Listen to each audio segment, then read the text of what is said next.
something popped into my head while I was in the gym.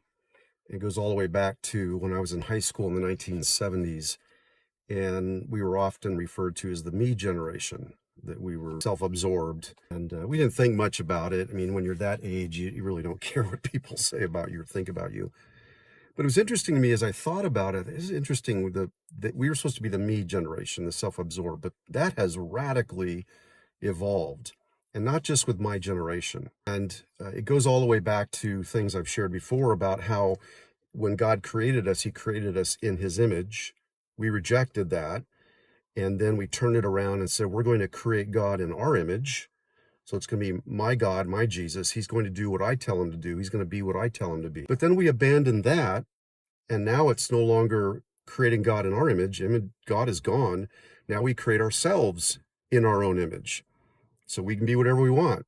We can be any gender we want. We can be any species we want. In other words, we went from the me generation to the worship of self. Self is God in these times. And I've shared that regarding Americanized Christianity, which is self-esteem, self-empowerment, self-enrichment. It's all about self. And so we worship self. But here's what's interesting, and the thought that occurred to me was that those who are not religious, or unbelievers as we call them, really don't like it when they think that we're trying to make them worship our God.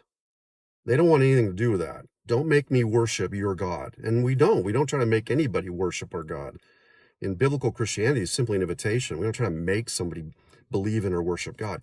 But isn't it interesting that they make us worship their God, self?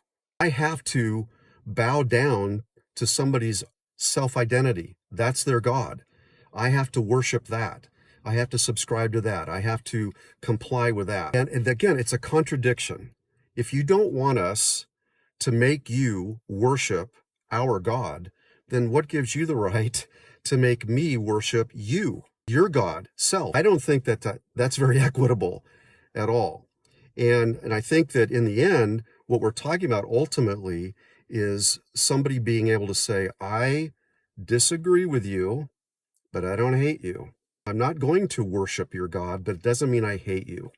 At least that's my perspective as a biblical Christian. Anyway, this is something that came to mind in the gym today, and hopefully the conversations that ensue will be worthwhile and constructive.